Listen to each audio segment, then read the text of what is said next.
Hi అండి, అందరికీ నమస్కారం. Welcome to our channel. ఈరోజు అంటే ఇంతకుముందు మీరు ఆవు పులి కథ వినే ఉంటారు. పాత ఆవు పులి కథ అంటే ఆవు పులి కథ అనగానే మనకి గుర్తొచ్చే ఒక కథ ఏమిటి? ఆవు పులికి దొరికిపోవడం, అది తన బిడ్డకి పాలిస్తానని తిరిగి వెళ్ళడం, మళ్ళీ తిరిగి ఆ పులి దగ్గరికే రావడం. ఇది మనకి తెలిసిన పాత స్టోరీ.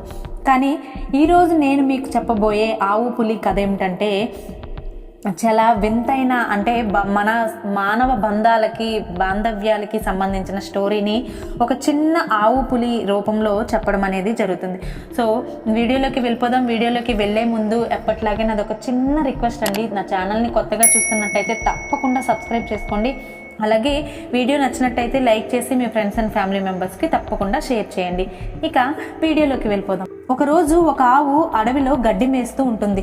వెంటనే అక్కడికి వచ్చిన పులిని చూసి ఆ ఆవు పారిపోతుంది.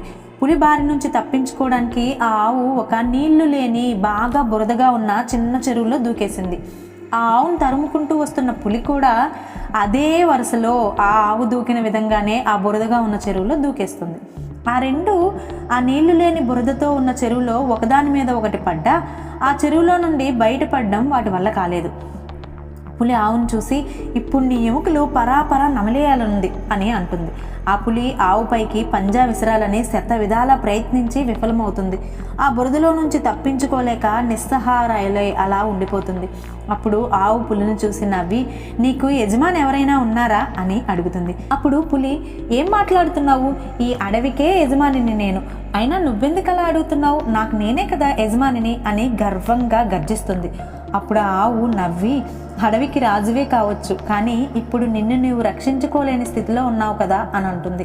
పులి వెంటనే, నీ పరిస్థితి అంతే కదా, నువ్వు ఈ బురదలో కూరుకునే ఉన్నావు, నేను అలాగే ఉన్నాను, నువ్వు కూడా ఆకలితో చస్తావు, నేను అలాగేనేమో అంటుంది. ఈ అడవికి రాజునైనా నేనే ఈ బురదలో కూరుకుని పోయి బయటికి రాలేకపోతున్నాను, మరి నువ్వు సాధు జంతువువి, నిన్నెవరు రక్షిస్తారు అని అంటుంది ఆ పులి. నిజమే, నన్ను నేను రక్షించుకోలేను, కానీ నా స్వామి నన్ను రక్షిస్తారు. సూర్యాస్తమయం అవడంతో నేను ఇంటికి చేరకపోవడంతో నన్ను వెతుక్కుంటూ వస్తారు నా స్వామి. నన్ను ఈ బురద నుండి పైకి లేపి నన్ను రక్షించి మా ఇంటికి నన్ను తీసుకువెళ్తాడు అని మధురంగా మెల్లగా చాలా ఆనందభరితంగా చెప్తుంది ఆ ఆవు. పులి వెంటనే దిగులు పడిపోతుంది. సూర్యాస్తమయం కాగానే అయింది. ఆవు చెప్పినట్లు తన యజమాని వచ్చి ఆ దురవస్థ చూసి ఆ బురదలో నుంచి దాన్ని పైకి తీస్తాడు, దాన్ని ఇంటికి తీసుకుపోతాడు. ఆ ఆవు యజమాని దయ పట్ల ఎంతో కృతజ్ఞత మనసులో చెప్పుకుంటుంది. ఆవు అలాగే దాని యజమాని పులి దురవస్థను కోసం చింతించారు, కానీ దాని దురహంకారం వారిని దాని దగ్గరకు చేరనివ్వలేదు. మనం ఆధ్యాత్మికంగా పరిశీలిస్తే ఆవు శరణాగతి చేసిన వాడికి ప్రతీక. పులి సామాన్య మానవుల్లో ఉన్న అహంకారానికి పూరితమైన మనస్సుకు ప్రతీక. సో ఇదండి ఈ ఆవు పులి కథ. అంటే మనకి నమ్మకంతో కూడినది. అలాగే మనం ప్రాతకాలంలో, అంటే ఏదైనా ఒక సమస్య జరగక ముందు మనం ప్రవర్తించే తీరుని బట్టి సమస్యలో నుంచి మనం బయటికి రావడం కానీ, సమస్య తరువాత మన ఫ్యూచర్ని ఆలోచించుకోవడం కానీ, ఊహించుకోవడానికి కానీ జరిగే పరిణామాలను ఈ ఆవు పులి కథ అనేది చెప్తుంది.